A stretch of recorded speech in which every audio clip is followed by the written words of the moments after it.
My favorite stories are the ones that can be told around campfire, because that probably means they're spooky.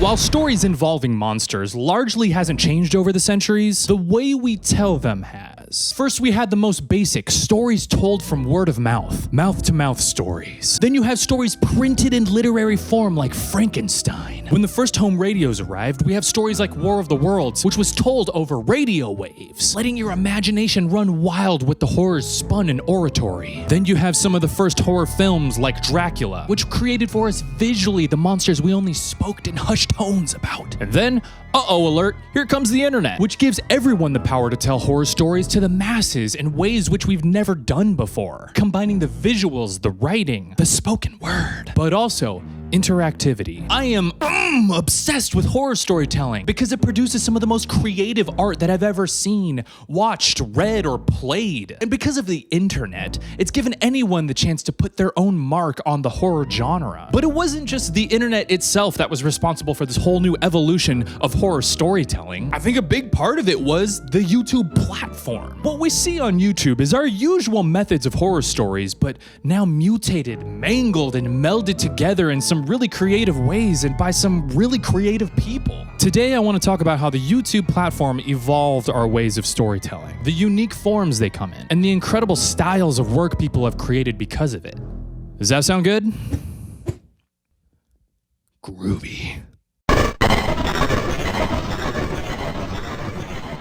Before we talk about YouTube horror, I think it's important to talk about how the internet horror landscape was shaped. Now, obviously, there are a lot of small movements and events that slowly solidified what internet and YouTube horror looks like today, but I think it could be best described in two movies. Two horror movies that I think perfectly represent YouTube horror's inspirations and its approach to storytelling. They are The Blair Witch Project and The Ring. The very early internet didn't really have horror content beyond shock sites, jump scare videos, and really weird just cryptic stuff. Who put this here? Mainly things that were just edgy because the internet was kind of a pure thing at this point, okay? I didn't learn the ways of the world. But it wasn't until The Blair Witch Project that came out in 1999 that not only inspired a lot of horror storytellers, but proved to them that almost anyone could do it. The Blair Witch Project is a mockumentary-styled film created by two dudes, only featuring three main characters, and was shot on a shoestring budget of $60,000. And for such a humble conception of a film,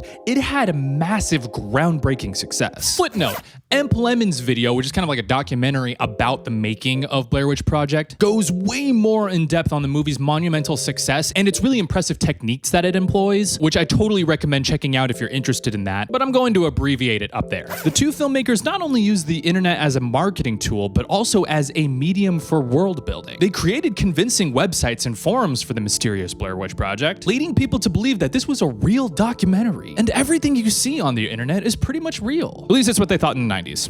Freaking idiots. Because of the easily accomplished found footage aesthetic and the DIY marketing and world building, this would inspire YouTubers that you could pretty much do the same thing. Impressive storytelling could be done by anyone with just camera and the internet. That's not a hard and fast rule, but it's definitely possible. Then, in 2002, we get the American version of The Ring. While this movie is not found footage in the strict sense, it is about found footage. A spooky VHS tape that if you watch it, you'll get cursed with a ghost and it will hunt you down to kill you in 7 days. Now, I'm not saying that The Ring is directly responsible for inspiring YouTube horror. It might have. But I think it accurately portrays what a lot of YouTube horror aims to do. Because YouTube is essentially an archive of video content, a lot of YouTube horror would reflect what the cursed tape looked like in The Ring. Some horrific thing that has been captured, and that captured thing wants to escape, to haunt us, or to be known. Then in 2005, we get a little platform we like to call YouTube, which gives anyone the ability to make videos and upload them to the platform. The most natural thing to do is to post stupid videos of, monkeys picking their butt and smelling it and whatnot. But as creators really start to look at the potential of this platform, they start to look at it as a storytelling medium.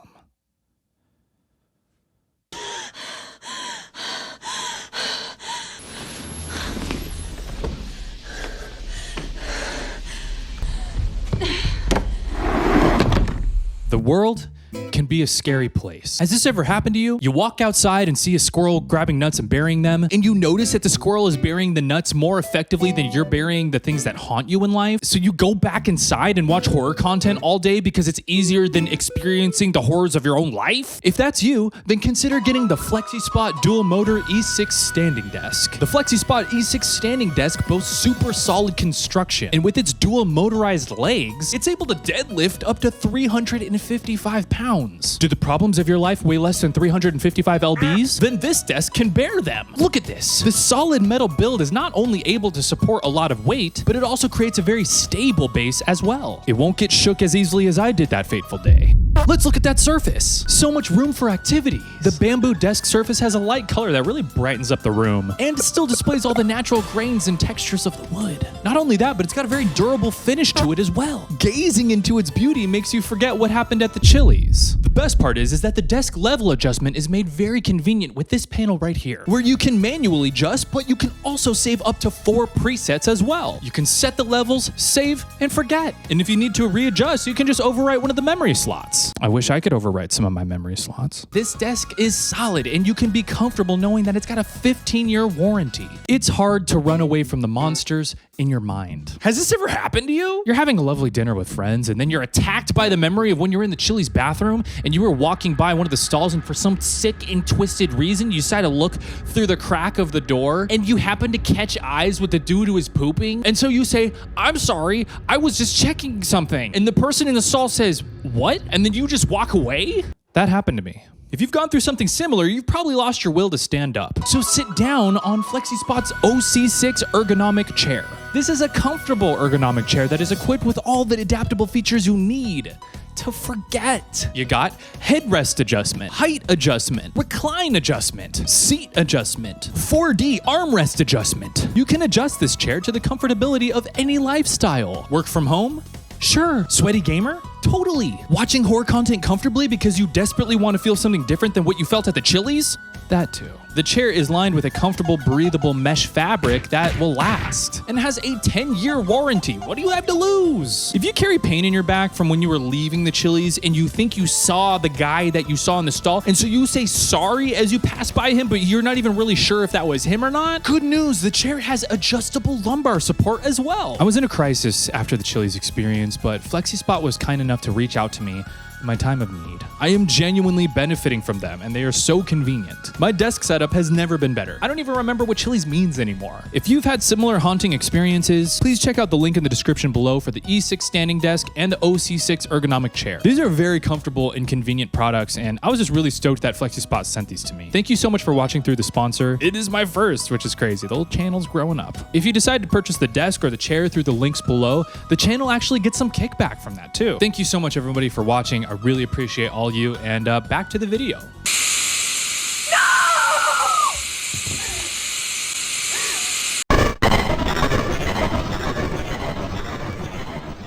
One of the most remarkable things that I think a platform like YouTube can do in general, but especially as it relates to horror stories, is that it could manifest internet folk horror. Not just in a conceptual way, but in a visual way. Early creepypastas are essentially written horror stories on the internet, usually accompanied by images to kind of get that imagination going. You have early stories like Ted the Caver, Chef the Killer, the Russian Sleep Experiment, The Stairs in the Forest, The Rake, are just a few of the pioneers of early internet horror storytelling. I'm just gonna abbreviate that to horror telling, because I'm gonna say that a lot. Horror telling. YouTube was the evolutionary next step to creepypastas. We could visually manifest these ideas in a way that we hadn't before. The best example of this is, of course, the mascot of internet horror himself, Slender Man. The legendary faceless, suit-wearing, tentacle-flaying Slender Man was originally created by Eric Knudsen for the Something Awful forum, in response to kind of like a contest to see who can come up with a really cool, spooky creature. Slender Man was birthed on the forums as a simple concept, but as people started resonating and obsessing with this creature, a couple of YouTubers would bring this monster to life only 10 days after the original post. Creators Troy Wagner and Joseph Delage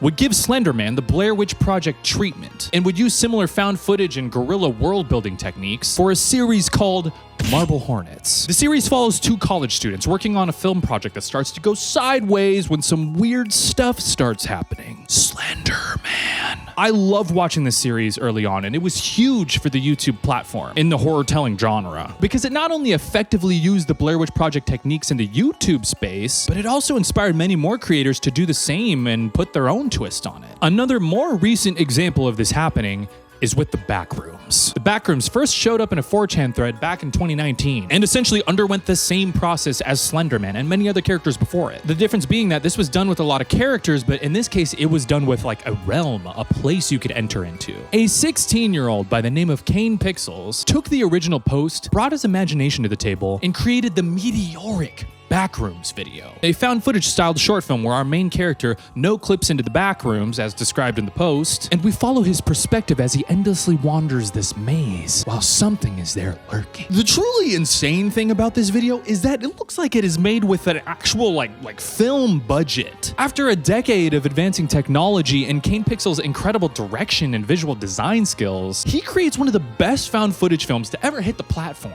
And he did this at 16. If a 16-year-old is capable of this, then the sky is the limit for incredible storytelling. And YouTube has given us the opportunity to do that. Because horror ideas like Slender Man or the Backrooms are shared amongst the internet, they become IPs that we're really all allowed to contribute to. While I believe it was within Eric Knudson's right to copyright Slender Man, he didn't, because he wanted to see what people could create, the cool things that would come of it. And even though because of that, these two IPs have been memed to an insane degree, the best part is that we're responsible for what happens to these ideas. We can all contribute to the lore or present an interpretation, and the ones that resonate the most prevail. We birthed them. We raised them. We gave them some childhood trauma, and now they're going to therapy about it. The fate of these creatures are in our hands. We are Dr. Frankenstein. On YouTube, the things we make are truly what we make of them. Bringing something to life is beautiful, but also scary because you could never control what happens with it. You can hope that with its life, it continues to contribute to life-giving things. It can also go a third direction, though. The skibbity toilet direction.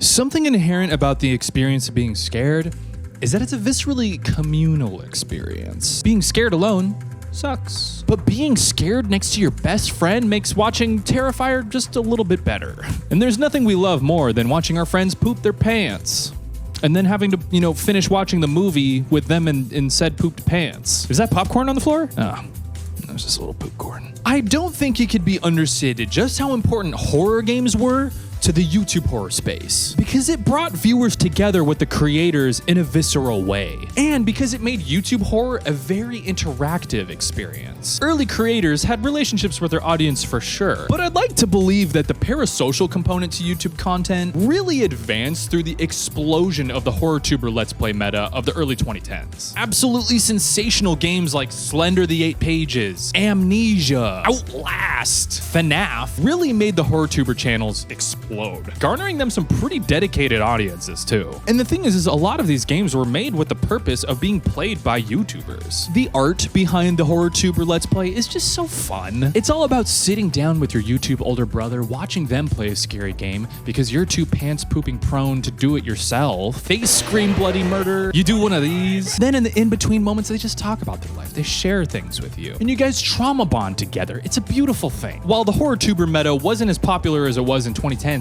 it's still around. Creators like Markiplier, Jacksepticeye, they still do this stuff today. It really does just tend to tap into something so fundamentally communal between the audience and the creator. And I think it's really indicative to how horror games influences the YouTube culture, and the YouTube culture influences horror games, creating this really unique progression of viscerally interactive and communal horror telling. The interactive nature of YouTube would then lend itself very naturally to one of my favorite types of YouTube horror content: ARGs, alternate reality games. You take some Blair Witch Project techniques, horror games, psychos, and boom, you got ARGs. Usually a series of cryptic, weird, and creepy videos that can tell a sort of interactive story, at least one that needs some digging into it, using YouTube as a storytelling device. ARGs have existed for a long time in other formats, but I'm not sure if they've ever felt more comfortable than they do on YouTube. It's really the perfect space for weird and obtuse videos with alternative storytelling techniques to thrive. Maybe one of the oldest examples of this Salad Fingers, an iconic and freaky cartoon that was not only a viral phenomenon, but was telling some kind of story underneath it all. I don't know what kind of story it was, but there's definitely one there. And there are plenty of videos breaking the series down and giving their own interpretation of what it meant. Did you ever think that a video called Salad Fingies would have a deeper meaning to it? Guess again. And then also, this is one of my personal favorites. Don't hug me, I'm scared. Incredible videos that were just kind of seen as shock videos at first due to its really cute Sesame Street vibe, and then its really horrific moments that it turns into. Oh, whoa, whoa! But as the series progressed and many a game theory video later, you realize that there's actually a really unique and compelling story that's being told through all this wacky nonsense. It's not nonsense, it's actually, it all means something. So in this first era, a lot of these videos were kind of just like short films and weird little shocking skit kind of things. But as YouTube would start to evolve and it would work more with the sort of video gaming interactive nature, you get more and more series of ARGs, and they often lean into that cursed tape format. Some of the earliest ones being Local 58, Gemini Home Entertainment, the Mandela Catalog, the Hypnagogic Archive, the FNAF tapes, the Backrooms videos. It keeps going. While some people may not consider these ARGs in the strictest sense, I think the common through line through all of this content is that there are a series of videos that often work kind of like a puzzle. You're just given pieces in some kind of order, and it's up to you to piece it all together. And they're usually made with the purpose of an internet community who will speculate, who will theorize, and come up with their own interpretations of the story. These forms of storytelling are so unique that I really don't think that they would exist anywhere outside of YouTube. Or if it did, it would probably exist in the stinky truck stop bathroom corner of the internet where all the weirdos would go to. Snails included. They're daring, they're risky, they're boundary pushing in order to tell a fresh story in the internet age. The beauty of YouTube horror is that it's such a shared and collaborative space. So not only is the YouTube platform just like a breeding ground for really interesting forms of content, but it also acts as an interactive archive as well. Even though you got forums of horror stories, you also have many YouTubers compiling and then telling those stories. For example, you got Wendigoon and Papa Meat teaming up to make a Creepcast, where they retell classic internet horror tales. More and more channels now are acting like the weirdo town villager who knows all these creepy stories. And are they true or not? I don't know. Who knows? I don't usually talk to that guy. I'm just trying to walk to my outhouse and he stopped me to tell me about Goat Man. This corner of YouTube has become the perfect digital campfire where we can come and share stories, make news stories, and add to the conversation of what scares us the most. What would happen if the internet was unplugged? It just ceased to exist. Well, a lot of things, I know. Well, let's just think about it in terms of horror telling. You know, the most important thing. All of the horrors of the internet would disappear. Nothing online could haunt us. No skibbity toilet, no Goat Man, because we wouldn't be living in it anymore. The internet, for better or for worse, is another world that we've created, and all the horrors of the real world have bled into it, Goat Man included. If we can't step into that world anymore, then the monsters can't follow us into the real world. The portal is closed. The modern life we live is a captured one. With incredible high-quality cameras in each of our pockets, we have to be the most well-documented generation in history. It's incredible to be able to archive our history, our stories, our works of art. But not all captured things are good, Goat Man included. It once again reminds me of The Ring. Samara was a young girl with some strange gifts, being captured on tape and later on tragically murdered. And somehow her spirit was captured in this VHS tape. And now that she can be seen through it, she can enact her revenge through it. One of the most unique to YouTube forms of horror stories is analog horror, because it does something similar. Stories that act as the cursed tape itself and you are the viewer. At a basic level, I think these tapes represent something similar that the idea of ghosts tried to accomplish. Ghosts are a way of describing that something dying might not be its final destination. And very often, if something horrific happened relating to the death, the spirit lingers behind because of the injustice, the evil, the horror that it had experienced. In the case of analog horror, it is a captured reflection of reality that through a death or event lingers and haunts. It had a life, it was captured, and now it could be viewed. It could be recontextualized based on our present fears. This may sound weird, but maybe the internet is our modern ghost, or at least it can be. And I don't think that there is a better story on YouTube that displays this as perfectly as The Oldest View, the latest series created by Kane Pixels. Kane saw a ghost. He came across this image online. This is a real picture. This is an actual picture that somebody took in real life. This is not a doctored creepypasta photo. Without knowing anything about what this is or means, it's a pretty freaking creepy image, man. I don't know what kind of evil this thing is capable of, but it looks pretty capable. This is exactly how Kane Pixels felt when he saw this image and was inspired to look into it and tell a story about it. The oldest view features a protagonist who steps into a memory of something long forgotten, and one of these memories starts to come after him. Footnote. Okay, there's a lot going on in this series, and so I'd really encourage you to watch it first. It's an incredible series, but it's also worth watching Wendigoon's video where he breaks down this story, as well as the background of its creation, because honestly, it's just as interesting as the story itself. Footnote.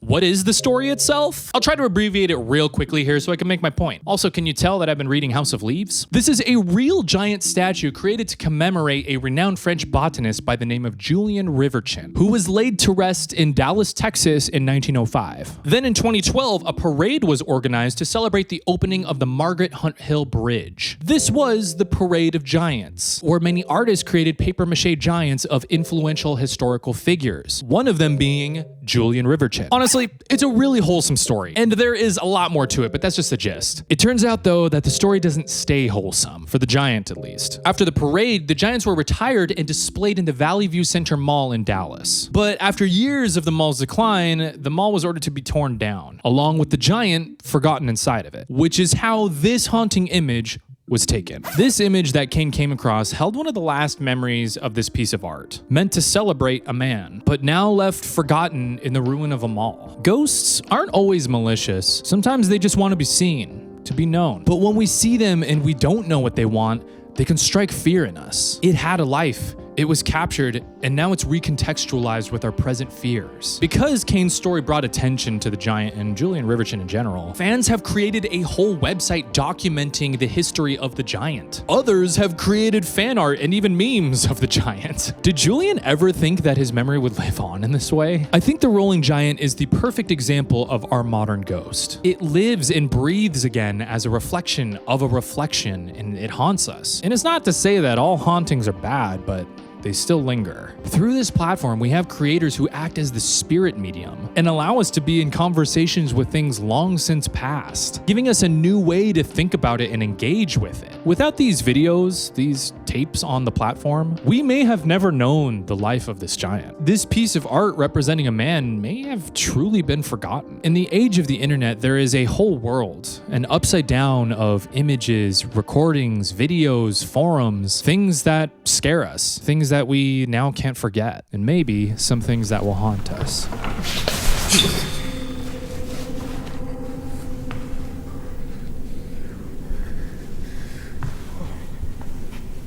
Happy Halloween, everybody, because you can never have too much Halloween, even though it's almost Thanksgiving. Thank you so much for watching. I hope you enjoyed this video. This is a topic of something that is pretty near to me. I love horror content, and I love the way that our stories have shifted and changed from a platform like YouTube. It's not a perfect platform by any means, but it gives us the opportunity to tell some really interesting stories. Again, if you're one of my consistent viewers, I just really appreciate you watching through, especially as I'm still posting about very, very different topics and things. I appreciate your willingness to follow along with me in my weird attention span of things. And so if you like whatever's happening here, consider subscribing. Love to have you around. And yeah, just a quick update for the hardcore snails, the real solid snails out there. I'm planning on this being one of the last videos I post for the year because it's just been making me really, really busy in this past season to the point where it's just been really stressful. And I really want to enjoy and be present for the holidays. I think I might just post one more kind of fun and quick thing before the end of the year. But for the most part, this is going to be one of the last videos I do for the year. Also, keep a lookout on the community tab because I'm going to put some polls out pretty soon to kind of gauge where y'all are at as far as what kind of content you like to see me make. So I hope you had a spooky Halloween and November, because November can still count if you want. We have movies like Nightmare Before Christmas for a reason. And I hope you guys have a good holidays. And yeah, that's about it. Peace.